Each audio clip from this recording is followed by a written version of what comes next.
의 구도를 핵심 파트너로 먼저 본 거예요. 제가 먼저 떠올릴 때. 그러면 이분들이, 이 핵심 파트너들이 어떤 핵심 활동을 할 수 있을 것인가를 제가 순간적으로 생각을 했던 거예요. 그래서 마사회라고 하는 곳은 부경공마공원이라는 그 구지, 거기에 그 공간을 제공해주는 그 플랫폼을 활용할 수 있게끔 해주는 방안을 생각해주고, 필요하다면 그 운영비와 관련된 어떤 일정 부분의 도네이션이나 이런 것들을 생각할 수 있으면 그 사람들이 할 수 있는 액티비티다라고 하는 생각을 했던 것이고요. 그 다음에 우리 농민들이나 우리 농업벤처인들은 일단 농산물 플러스 가공물이라고 하는 2차 산업을, 이 제품을 갖다가 생산해서 그 플랫폼에서 팔 수 있게끔 하는 그런 제공해 주는 것이고, 그러면서 이제 우리 경남과학대와 우리 또 여기 창업대학원에 있는 분들이 같이 거기 판매에 대한 여러 가지 노하우나 암묵지를 같이 공유할 수 있으면 그게 3차 산업이 되면서 1, 2, 3 해서 저기 6차 산업까지 되지 않을까 하는 순간적인 생각을 했던 것이고요. 그래서 오늘 이성만 치자사장님도 오셨지만 거기에서 생산하는 1차의 치자와 거기서 생산하는 국수 2차와 거기서 판매하는 그 네트워크까지 한다 그러면 그게 6차 산업이 되지 않을까. 저는 6차 산업이 뭔지 몰랐어요. 아까 우리 김성규 선생님이 6차 산업이 그런 개념이라고 말씀해 주셔서 그렇다면 거기서 그렇게 할 수 있겠구나라는 순간적인 생각을 하게 됐던 것이고요. 그래서 그렇게 하면 벌써 핵심 파트너가 누구고 핵심 활동이 뭔가가 나오는 거예요. 그럼 가치 제한이, 그럼 농민들에게 어떤 가치를 주고, 마사에게 어떤 가치를 주고, 농민들에게 어떤 가치를 주고, 우리 학교나 우리 학생들에게는 어떤 가치를 주는 것인가를 같이 생각을 해보는 거죠. 그래서 사자가 같이 어떤 공유 가치를 만들어냈을 때, 커먼 고울을 만들어냈을 때, 거기에는 가치 제한을 각각 할 수 있는 거죠. 마사에는 자기들이 사회공헌 사업이 하나로서 사실 농업 발전에 기여하겠다고 하는 이미 제안을 한 적이 있었어요. 그럼 그 사람들이 그 사회공헌 같이 창출하는 것에 우리가 기여해주면 되는 거잖아요. 그래서 사실 여기 오기 전에 우리 정영주 사장님을 제가 마사의 그 과천 경마공원에 농산물 판매하는 곳을 같이 제가 도보로 한 10분 정도 같이 시찰을 했어요. 그 소감을 잠시 다시 한번 말씀을 좀 해주십시오. 공짜가 없습니다, 세상에. 일단 사실은 제가 그 부장님하고 제가 가방을 되게 무거운 걸 메고 가고 있었어요. 제가 뭐 굉장히 무겁습니다. 저는 이제 그 농산물을 팔고 있는 곳이 있다고 하길래 그냥 뭐 조금 이렇게 잠깐 가서 구경하고 오면 되는 수준인 줄 알았어요. 그래서 그냥 씩씩하게 딱 따라 들어갔는데, 거짓말 좀 못하면 한 500개 정도 있는 것 같아요. 굉장히 끝도 없이 길고요. 거기에 전국에서 올라온 모든 특산물들을 그 신선한 상태로 저렴하게 판매를 하고 있더라고요. 아마 200~300개 정도는 되지 않았을까 이렇게 생각을 합니다. 근데 그게 이제 제가 지금 시간이 좀 지나서 잊어버렸는데, 정기적으로 이렇게 정해진 날짜에 행사를 하고 있고, 과천이 약간 외지어 있는데도 불구하고 굉장히 많은 사람들이 와서 물건을 구입하고 있는 모습을 봤습니다. 네. 월요일부터 목요일까지 운영을 하고 있고요. 강남에 그 아주머니들이 건강에 좋은 그런 건강식품들을 직접 구입하고 싶어서 오려고 있고요. 그리고 거기는 그 무료로 그 장소를 제공하고 있기 때문에 농민들에게 엄청나게 좋고요. 그것이 입소문이 나기 때문에 마사회는 그 도박장의 이미지를 넘어서서 그 지역 사회에는 크게 기여를 하고 있는 거예요. 근데 제가 알기로는 아직 이 부경경마공원은 그걸 안 하고 있는 걸 알고 있어요. 그러면 과천 경마공원이 그걸 하고 있으니까 그런 것을 개념만 여기서 옮겨다 놓고 우리는 또 농산물에 가장 또 생산도 하고 가공도 하는 분들이 여기 계신 분들이고, 또 부산이라고 하는 대도시가 있고 창원, 마산 등도 있지 않습니까? 그런 같이 활용할 수 있으면 좋겠다는 생각이 아까 순간적으로 들었던 거예요. 그래서 우리 정영주 사장한테는 미리 같이 가서 한번 보자라고 이야기도 사실 했던 거예요. 바로 그래서 저는 이러한 것을 가지고 9가지를 다 제가 지금 말씀드리고 있는 거예요. 우리 그럼 채널은 농산물 유통단계가 복잡해가지고 생산자는 10원에 생산한 걸 시중에서는 100원씩 팔고 있는데 그 중간에서 많은 그 유통상인들이 이용하고 있는 거를 우리는 죽일 수도 있고, 농민들에겐 농민들은 더 많은 가치를 또 받을 수 있으면서 또 우리 도시민들에게는 더 싸게 물건을 공급해 줄 수 있잖아요. 그럼 모두가 다 상생할 수 있는 거예요. 그런 플랫폼을 활용할 수 있으면 좋겠다 하는 것에서 이미 고객 관점이나 이 고객이나 이런 것들에 대한 것을 우리가 다 벌써 저는 보고 있었다는 거죠. 그러면서 이제 나중에 그 비용 구조라든지 매출 구조에서 어떻게 수익을 창출하는지 이런 것들은 이제 우리 과천 경마공원의 이런 이야기들 들어보시면 우리도 바로 이렇게 활용하면 되겠구나 하는 것들을 여러분들이 금방 벤치마킹 할 수 있는 거예요. 그래서 저는 다른 것보다도 이 그림에 대해서는 여러분들이 그 책에 있는 것을 꼭 좀 다시 한번 들여다보셨으면 좋겠어요. 이것만 가지고 별도 책이 2권이 있어요. 시중에. 그것까지 보시라고 말씀드리진 않고요. 적어도 이 9가지 요소가 상호 관계가 있다는 거예요. 그래서 우리는 고객들을 예를 든다 그러면 우리는 저렴한 노인들 고객만을 생각해야 돼 라고 하면 제품을 어떻게 생산해야 되겠어요? 저렴하게 생산해야 돼요. 저렴하게 생산하면 어떻게 되겠어요? 사람은 적게 써야 돼요. 그럼 대량 생산 체제를 가져가야 돼요. 그러려면 어떻게 됐어요? 시설 투자비를 많이 해야 되는 거예요. 그리고 우리 비용 구조에 그게 다 반영이 돼야 되는 거예요. 그래서 우리가 수익 구조하고도 어떻게 되는지를 같이 봐야 되는 거예요. 그걸 동시에 여러분들이 9가지를 한눈에 머릿속에 동시에 생각하는 습성이 있어야 돼요. 지난번에 우리 충무에서 여러분들 그 토론할 때 증문 여러분들이 즉시 질문하면 우리가 급히 바로바로 대답할 수 있는 거는요. 저 같은 경우는 이런 9가지 구조가 뇌 속에 있기 때문에 가능한 거예요. 여러분들이 어떤 질문을 해도 저는 나름대로 바로 1분 내에 다 대답할 수 있어요. 그건 왜 그러냐면요. 이런 논리 구조가 되기 때문에 그런 거예요. 여러분들이 비용을 얘기하면 여러분들이 얘기할 때 저는 벌써 위에 있는 5가지를 동시에 생각한다는 거예요. 수익을 얘기하면 여러분들이 생각하고 있는 그 어떤 제품을 어떻게 공급하는지까지도 한눈에 생각하고 있다는 거예요. 근데 사업가가 되시려고 한다 그러면 사실은 이 9가지를 동시에 바라다 보는 안목이 있어야 돼요. 그게 굉장히 중요한 겁니다. 그래서 다른 건 몰라도 이 그림 하나만큼은 여러분들 머릿속에다가 이렇게 넣고 있어야 된다는 얘기를 하는 거예요. 필요하면 그때 여러분들 책에 있는 거 가지고 열어보시고 밑줄 긋고 한번 다루다 보시면 되고요. 그래도 궁금하면 저한테 문자 메시지를 보내시면 돼요. 제가 이걸 생각하고 있는데 책을 봐서도 이게 잘 모르겠는데 이게 제가 어떻게 이걸 하면 되는 겁니까? 이렇게 문자를 보내시면 되는 거예요. 2분 정도 저한테 문자를 보내주세요. 벌써 문자 대화를 많이 하고 있어요.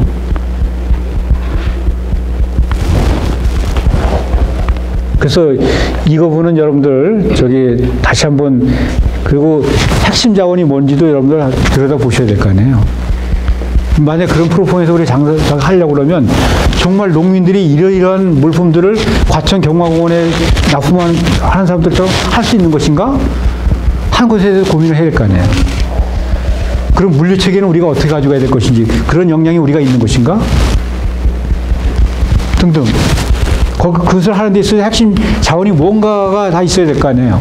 그런 것들을 다 따져보는 거죠. 없으면 그걸 아웃소싱 해야죠. 요즘에는요, 아이디어가 중요해요. 나머지는요, 돈이 든다 그러면 누구든지 다 참여하고 할 수가 있어요. 그게 지식경제 시대의 특징이에요. 좀 이따 더 다른 곳으로 제가 그 이유를 말씀드리겠고요.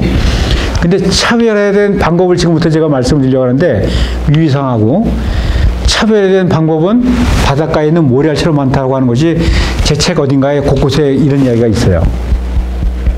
그런데 이제 우리가 지금까지 사업 추진 방식의 차별화 그러면 제일 먼저 한 게 뭐예요? 교과서에서 배웠던 거 있죠. 4P 믹스 전략. 가격을 어떻게 차별하지? 유통 채널을 어떻게 차별하지? 제품을 어떻게 차별하지? 이런 식의 4P에 관련된 건 여러분들 배웠을 거예요. 그래서 광고는 이런 제품을 어떻게 광고하고 등등. 그건 교과서에서 배운 거라는 거예요. 근데 그것만 가지고는 그건 누구나 다 한다는 거예요. 다 학교에서도 배우기 때문에.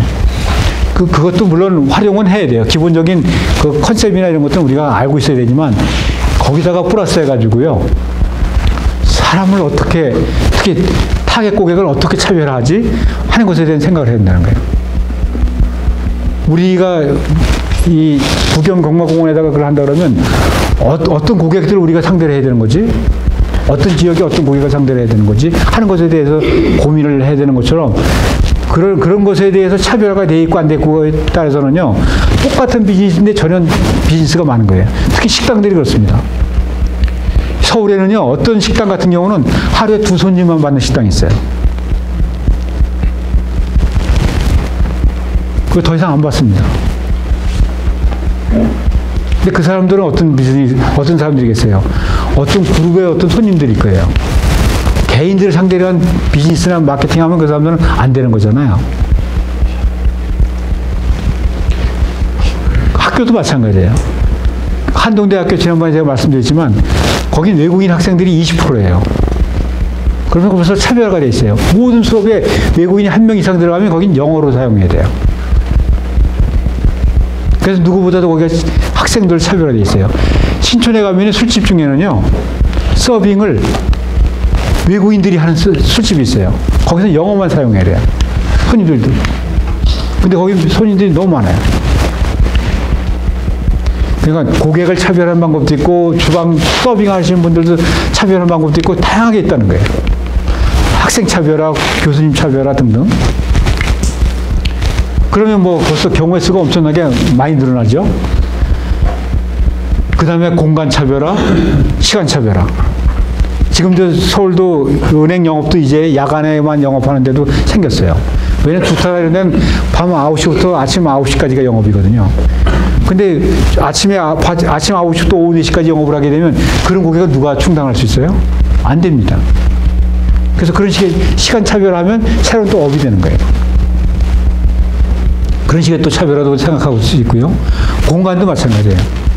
학교로 가는 공간을 여러분들 학생을 가르치는 공간이라고만 생각하면 사실은 할 게 별로 없어요. 근데 아까 여기 제가 들어오면서도 왜 우리 지역사회를 위해서 여기서 퍼포먼스 같은 것도 안 하고 또 왜 여기서 농산물 판매나 이런 것도 안 하십니까? 라고 제가 아까 그냥 이 넓은 좋은 공간에 있어가지고 말씀을 드렸어요. 이 공간의 개념을 하나의 플랫폼으로 누구에게는 오픈시킬 수 있는 그런 전략을 가져가게 되면 학교는 새로운 또 비즈니스 모델이 될 수 있는 것이고요. 돈을 안 받더라도 어떤 감성 가치를 창출해서 더 많은 학생들을 모일 수가 있는 겁니다. 그 다음에 또 장소도 마찬가지예요. 제가 전에 천안에 있는 순천향대학 이야기를 아마 했던 거 여러분들 기억나실지 모르겠어요. 서울에 있는 학생들 중에 상당수가 천안에 있는 학교에 KTX 타고 학교를 다니고 있어요.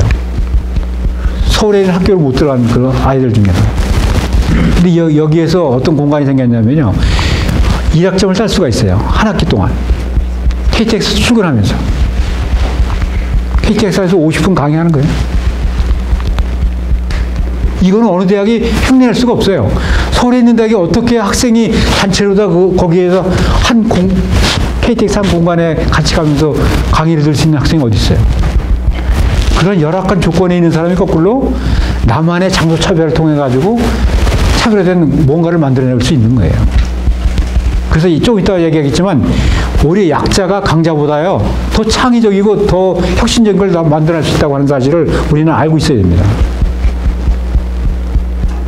그래서 우리가 항상 주의해야 될 것은요, 저 레코드사의 공동설립자가 이야기한 것처럼 사람들이 필요로 하는 것과 이루지 않은 것이 무엇일까에 대해서 우리가 늘 주목해야 된다는 거예요.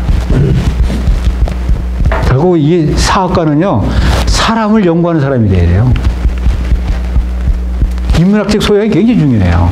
여러분들 이공계나 농업을 하시는 분들이라도요, 정말 사람들의 행동 패턴이나 사람들의 생각이나 사람들이 뭘 생각하고 뭐 어떻게 행동하는지를 아는 것은 굉장히 중요한 거예요.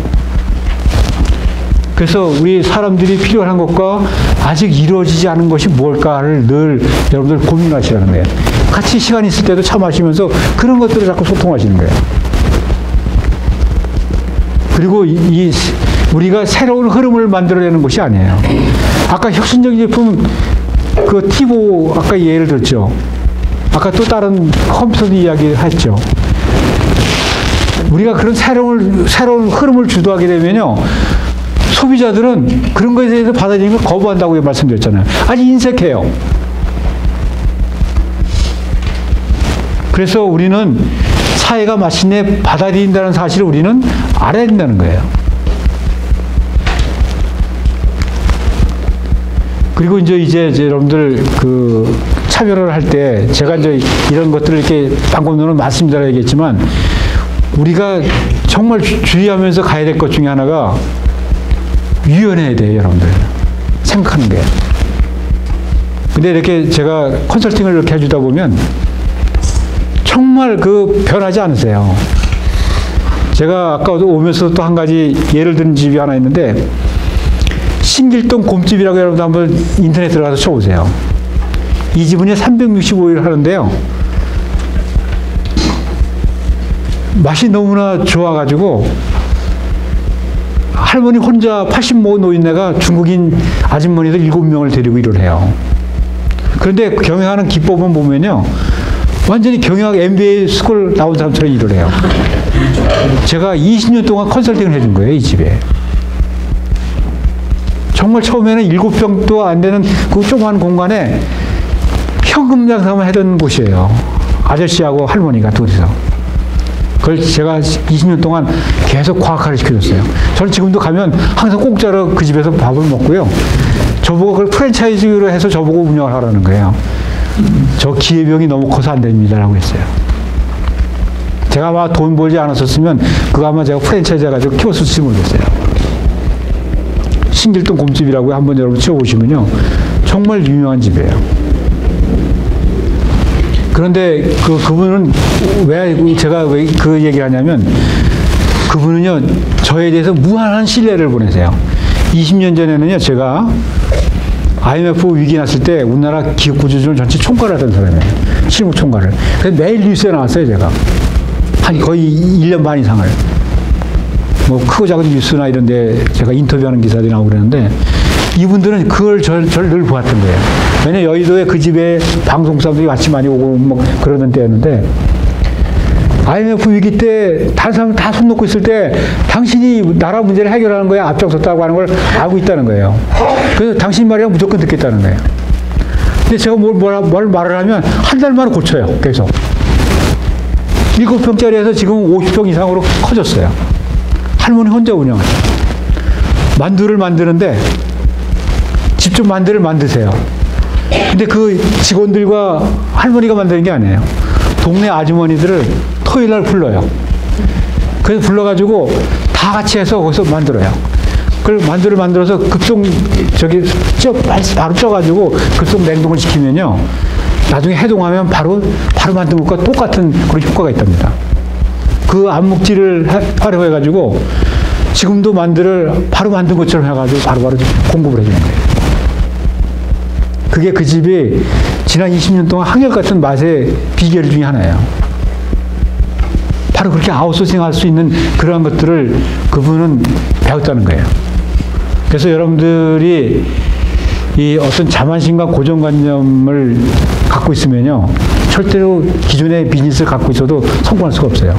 노키아가 망한 것도 소니가 어려워진 것도 도시화가 지금 망해가고 있는 것도요. 한때 성공한 것에 대한 자만심 때문에 그래요. 잘 바뀌질 않아요. 삼성도 사실은 저게 잘 안 됐었어요. 그래서 한때 제가 책 썼던 일본의 아사야마 동원에서 배우라고 한 것도 삼성을 변하게 하려고 그 CEO가 얘기했던 거예요. 저는 바로 그것 때문에 바로 책을 쓰었던 것이고요. 그래서 그런 것에 눈을 뜨셔야 되고요. 또 한 가지는 세상에는요, 한 가지 답이 없어요. 여러 가지 대안들이 있다는 거예요. 적어도 어떤 일을 할 때요, 여러분들은 두세 가지의 경우의 수는 항상 검토를 하시라는 거예요. 그 대안들 중에서 내가 하는 최적의 대안이 뭘까에 대해서 늘 고민하라는 거예요. 그래서 그런 점에서 유연성을 강조한 것이고요. 그 다음에 또 한 가지는 창업을 하시는 분들이 가장 리스크를 줄이는 방법 중에 하나는요, 이 개념이에요. 제 책에도 한 별도 꼭지가 있는데, 고정비를 변동비로 바꾸라 해요. 특히 돈이 없는 사람들은. 이 이야기를 또 뒤집어서 얘기하면요, 웬만한 것은 다 아웃소싱 하라 해요. 내가 할 수 있는, 가장 잘 할 수 있는 거 한두 가지 빼놓고 나머지는 아웃소싱 하라가 이 안에 포함되어 있어요. 근데 계약을 할 때, 가급적이면 매출액에 연동시키는 계약을 하라는 거예요. 임대료가 예컨대 여기 10억짜리가 있으면 나는 돈이 1억밖에 없어. 그러면 1억만 보증금을 하고 내 매출액에 10%면 그걸 가지고 가는 것으로 계약을 하면 안 됩니까? 그런 식으로 제안을 하라는 거예요. 그러면서 이제 몇 년 지나서 내가 돈이 축적되면 서서히 고정비를 이렇게 일부는 전환하는 것, 이런 것이 유연하게 생각을 가져가라는 거예요. 모든 곳에서 이게 고정비인가 변동비인가 하는 것을 여러분들 고민하시고요. 그것은 매출액과 연동돼서 돈이 나가는가 안 나가 그 하나만 비교하시면 돼요. 직원들 인건비도 반드시 다 고정비가 아니에요. 삼성 같은 경우는요, 벌써 이미 60% 정도만 고정비고 40%는 변동비예요. 그래서 위기가 오면은요, 그룹 중에서 가장 잘 살아남을 수 있는 것은 삼성이에요. 제가 2008년도 금융위기 왔을 때, 저기 4대 그 경제단체 장들하고 몇십 명 기업인들을 모시고 대구 성소공단에 온 적이 있었어요. 그 계열사들 중에서 계속 공장이 돌아가고 있던데 삼성 계열사들이고요. 나머지 계열사들은 전부 어려움을 겪고 있었어요. 그 이유를 제가 파고 들어가서 보니까 바로 인건비 구조가 매출액과 연동되어 있는 그런 구조였던 거예요. 그러니까 매출액이 줄고 경제가 어려우면 그 기업은 자동적으로 임금을 하향 조정하는 거예요. 기후봉급 베이스로 먼저 가니까. 그렇지 않고 고정비를 적게라도 그냥 똑같이 줬던 데는 위기가 오면 적응할 수가 없는 거예요. 그래서 여러분들은 항상 어떤 비용이든지 고정비를 변동비로 바꾸라라고 하는 것에 대해서는 꼭 연인용을 하라는 거예요. 그러면 비즈니스 실패할 확률을 대폭 줄일 수가 있어요. 그러한 계약서의 다리는 또 우리 저기 송인방 교수님이시잖아요. 이 상법을 전공하셨으니까. 그럴 때 각점에 이 고정비가 아닌 변동비로 계약을 하게 하는 걸 좀 도와주세요라고 하시라는 거예요. 송 교수님 하실 수 있죠? 네, 그렇게 가시는 거예요. 그 다음에 그 실패 위험 속에 기회가 있어요. 그게 바로 리스크 테이킹 하는 거예요. 여러분들은 실패 위험 속에 기회가 있는 걸 찾는 사람들이에요. 그런데 기회 속에 위험이 있는 것이 더 무서운 거예요, 사실은. 이게 노자가 벌써 2000몇백 년 전에 한 얘기예요. 화복 소위, 화복 상위. 이게 다 같이 공존하고 있다는 거예요, 한 속에는. 그래서 우리가 이걸 항상 위험하다고 해서 쉽게 포기하지 마시고요. 그렇다고 또 뭔가 이익이 될 것, 나한테 기회가 있는 것 같아서 거기에 도사리고 있는 위험을 항상 자문을 받거나 서로 이렇게 찾아내는 그 노력을 게을리하지 말라는 거예요. 그건 항상 소비자를 생각하면서. 그 다음에 아까 또 우리 백상주의서에서 얘기했죠. 혼자 하지 말고 함께 하라. 어떤 혁신을 하려고 할 때도요, 사장 혼자 그냥 지시하는 식으로 하게 되면요, 그건 반드시 실패하게 돼 있어요. 먼저 동지를 내부에서 구하고, 그리고 먼저 솔선해서 하고, 그 다음에 사람들을 끌어들이는 거예요. 학교도 마찬가지입니다.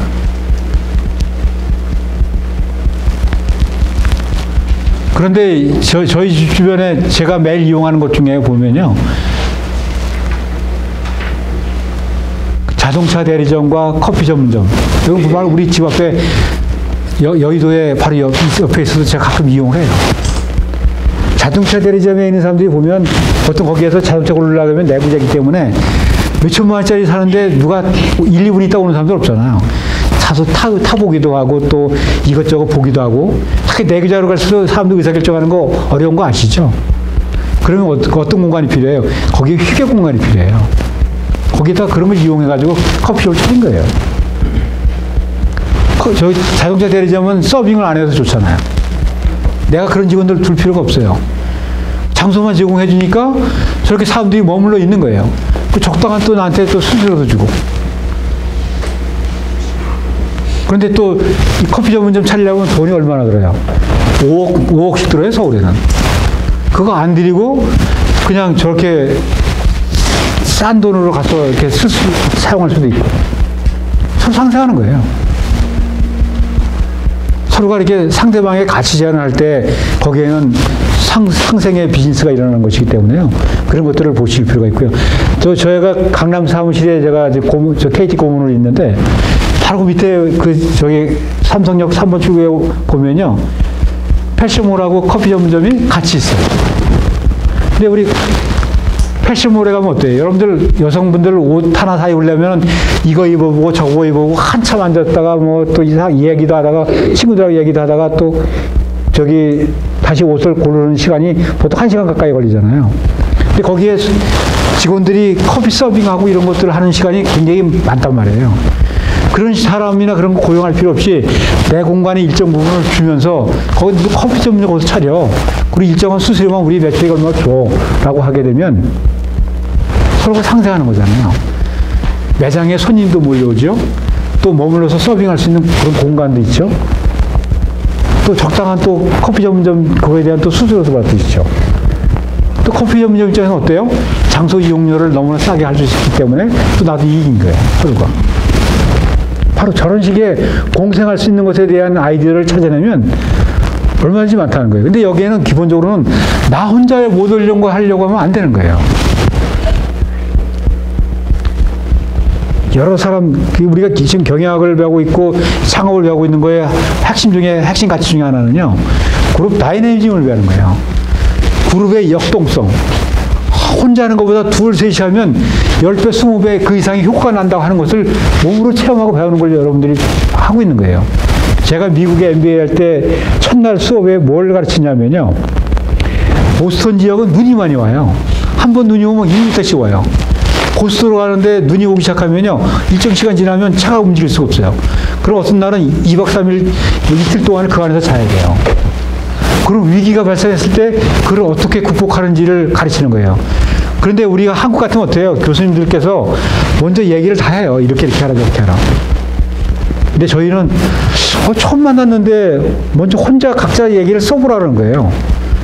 그때 나중에는 몇 명씩 그룹을 지으라는 거예요. 그룹을 지어서 또 서로 이렇게 토론해가지고 방안을 내놓는 거예요. 그랬더니 각자 한 것에 대한 방안을 막 적어요. 또 그룹으로 한 걸 또 방안을 이렇게 적어요.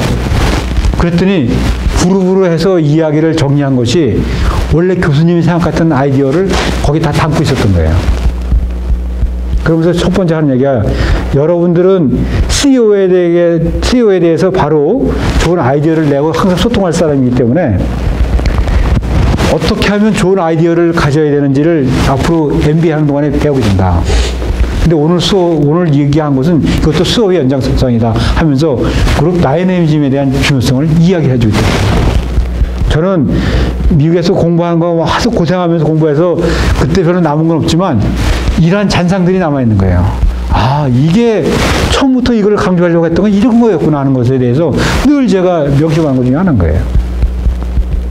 여러분들은 어떤 사업을 하더라도요, 절대로 혼자 하는 것보다 나보다 못한 여러 사람들이 아이디어를 내는 것이 훨씬 더 가치가 있고 더 소중한 아이디어를 낸다고 하는 것에 대해서 확신을 갖고 계실 필요가 있는 거예요. 그게 사업가예요. 아까 백산주유소에서 보세요. 그 사회공헌 사업 하는 거 다 그 사장님이 내는 아이디어 없어요. 다 직원들이 내는 거예요. 바로 우리가 그런 것들에 대해서 주목을 해야 되는 것이고요. 그리고 기업과 시장의 차이점에 대해서는 제 책에도 있어요. 시장과 기업의 차이점이 뭐예요? 시장에는요, 우리가 언제든지 내가 돈 내면 내가 필요한 걸 살 수가 있어요. 그럼 왜 굳이 기업을 만들어요? 시장에서 사면 되지. 그런데 경우에 따라서 이런 게 있어요. 시장에서 사는 것보다 몇몇이 모여가지고 어떤 것을 내부적으로 해서 만들어서 뭐를 해놓게 되면 시장에서 우리가 사는 것보다 훨씬 더 효과가 있고 더 많은 가치를 창출할 수가 있어요. 그래서 기업을 만드는 거예요. 그래서 그걸 내재화시키는 그 과정이 시장과의 차이점이에요. 기본적으로 시장과 기업은요, 어떻게 보면 같이 출발하는 거예요. 근데 이걸 내가 여기 사는 것보다 내가 자꾸 여러 사람하고 협력해서 뭘 만들어서 하니까 시장에 나와 있는 것보다 훨씬 더 효율적이고 더 가치가 있어라고 하는 판단이 들 때 그런 것을 기회를 찾고 그러한 것을 조직화하고 그런 데서 뭔가를 만들어내는 사람이 바로 그 사업가인 거예요. 그런 것이 바로 여러분들인 거예요. 이게 경제학에서 어떤 그 기업과 이 시장에 대한 그 경제학적 논리를 전개할 때 엄청나게 많이 토론하고 하는 내용 중에 하나인 거예요. 바로 그래서 그룹 다이내미즘과 이 시너지, 이거를 우리가 몸으로 못 느끼고 이거를 창출할 수 없고 하는 사람은요, 사업가가 되면 안 돼요. 그런 사람들은 망할 수밖에 없어요. 혼자 뭐 하려고 하는 사람은 그냥 구멍가게나 해도 돼요. 그러나 정말 사회에 어떤 기여도 하고 나 외에 다른 분들에 대해서도 어떤 일자리를 만들어내고 뭐 함께 하려고 그러면 그때는 혼자 해서는 안 됩니다. 함께 해야 됩니다. 그거를 늘 여러분들 염두에 둘 때 차별화라고 하는 것에 대해서 뭔가를 거둘 수 있다는 거 하는 걸 다시 한번 생각해 보고요. 또 한 가지, 이거는 제 인생하고도 같은데요. 이게 과학적인 실험을 한 거예요.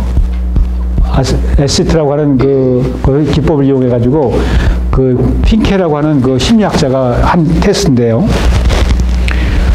어떤 집단에 A라는 집단과 B라는 집단이 있는데, A라는 집단에는 저렇게 15가지의 수많은 자원을 갖다 줬어요. 그 다음에 그 B라는 집단에게는 단 3가지밖에 이 자원을 주지 않았어요. 그리고 A라는 집단에게는 너희들이 마음대로 3개를 골라서 창의적인 제품을 만들어 보라고 주문을 한 거예요.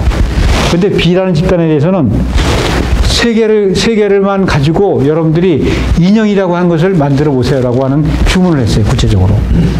그런데 이 두 집단의 나중에 놀라운 결과가 밝혀지게 되는데, A라는 집단에서는요, 창의적인 게 거의 나오질 않았어요.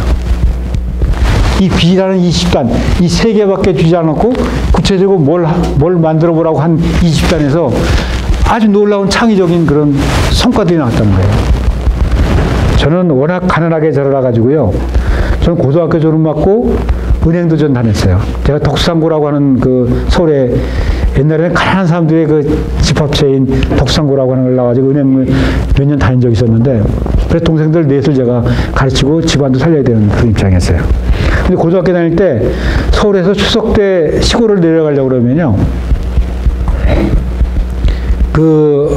저녁 어디 시간을 내 가지고 이 마장동 시외버스 터미널 가서 줄 서서 표를 사야 돼요. 그럼 하루 종일을 걸려서 거기 서야만 표를 살 수가 있어요. 그 시골을 갈 수가 없어서 제가 누구도 혼자 호를 다시 올라왔기 때문에 대안이 없잖아요. 제가 깨를 냅니다. 고등학교 1학년 때 17살인가요? 17살. 제가 하숙비를 가지고 전세 버스를 하나 계약을 해요. 그러면서 친구들한테 10명을 모아가지고 너희들 5명씩만 책임지고 들어와. 그리고 저희 학교가 덕수상고가 서울 동대문역 앞에 촬영될 수가 있었어요. 그래서 다 거기다 대놓고 사람들을 모았는데요. 50명 그 당시 정원에서 옛날에는 아주 쭉 80명 가까이가 탄 거예요. 그래서 저는 돈도 벌고 그 면고 일대 분에 있는 80명의 사람들을 해결해 주니까 너는 반드시 사업가가 된다라고 하는 이야기를 제가 많이 들었었어요. 저는 그 사실을 잊어먹고 있었는데, 얼마 전에 제 친구 중에 문구물류를 크게 하는 1000억대 자산가가 있어요.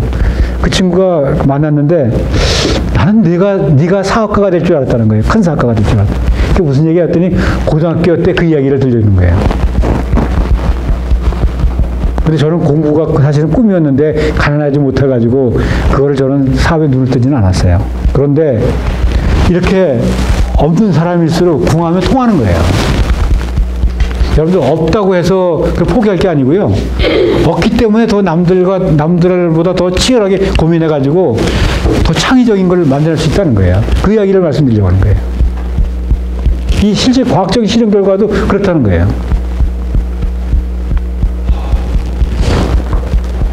그래서 우리나라 역대 대통령들 보면요, 절대로 부자나 이런 사람에서 나온 게 아니에요. 정말 가난하고 힘든 사람들에서 나왔지. 그리고 또 한 가지 제 책에도 있는데, 사업을 시작하는 순서를 바꾸라는 거예요. 여러분들 사업하면 어떻게 돼요? 먼저 회사를 설립하고, 사무실 확보하고, 또 사람 모으고, 그 다음에 세스 계획 이런 거 세우고, 그 다음에 전략 짜고 이런 식으로 한다는 거예요. 그럼 그때부터 자원의 낭비를 하고 있는 거예요. 그러지 마시고요. 제일 먼저 내가 어떤 아이템을 생각하고 있어요. 그 아이템을 생각하고 있으면 그것의 소비자가 누군지를 보는 거예요. 그 돈 들어요? 돈 안 들어요. 근데 저 경우에도요, 이제 시장 분석이라고 하는 거 같이 연결되어 있는데, 내가 생각하고 있는 제품에 대한 대체자나 경쟁자가 있다는 거예요. 그 사람을 먼저 연구를 하는 거예요. 그 연구한다는 거는 대한상이나 무슨 지역 상공회사 이런 데 가게 되면요, 그런 제품을 생산하는 업체의 정보와 그 사람들에 대한 자료 좀 주세요 하면 웬만한 거 다 얻을 수 있어요. 안 되면 저한테 같은 사람한테 부탁하면요, 한 달이면 훨씬 금방 시키고 갈 수 있어요. 그런 걸 가지고 소비자를 분석하기 시작하면요, 내가 생각하는 것보다 훨씬 더 빠른 시간에 문제의 본질에 접근할 수 있어요. 그러면, 아, 내가 생각하는 이 제품의 소비자는 이런 사람들이구나. 거기부터 연구를 시작하라는 거예요. 그리고, 아, 내 사업의 경쟁자는 이런 사람이구나. 이게 바로 이제 시장 분석인 거예요. 앞으로 시장 전망은 어떻게 가겠구나. 이 시장 사이에는 지금 직원 100억밖에 안 되는데 앞으로 1조 원 되겠구나 하는 것들에 대한 걸 보라는 거예요. 그러면서 내가 이제, 그럼 나는 여기서 내 역량은 무엇이 내가? 나 호로단신이 아무것도 없어. 그러면 이 아이템을 내가 할 때 어떻게 해야 되지라고 하는 것에 대한 고민을 한다는 거예요. 그리고 이 제품을 앞으로 유통 채널은 어떻게 가져가야 되지? 이 제품의 가치 사실망은 어떻게 했는데 이 원재료는 어떻게 구하고 그 다음에 사람은 어떻게 소싱하고 하는 것들을 어떻게 보지? 그리고 난 다음에 이게 정말 사업성이 이 정도 돈이 있으면 되는 건가에 대한 사업성을 분석을 하고, 이거 하는 도중에 막 1, 2년 걸려서 다시 한번 또 처음부터 보는 거예요. 그래서 그걸 재검토해가지고, 아, 이 정도면 사업이 되겠다 할 때 그때 사업을 시작하라는 거예요. 그럼 그런 아이디어를 가지고 돈이 있는 사람을 찾아가면 돼요. 돈이 있는 사람 모르면 전화 다른 사람한테 얘기해서 이런 아이디어가 있는데 돈 있는 사람 좀 구해주세요. 그래가지고 돈이 들어오면 그때부터 이제 거꾸로 함께 할 사람을 찾아 나서는 거예요. 정말 이 사업에 꼭 있어야 될 사람이 누군가를 찾아내는 거예요. 그리고 나서도 사무실을 확보하고 하는 것도요, 아까 이따 좀 이따 말씀드리겠지만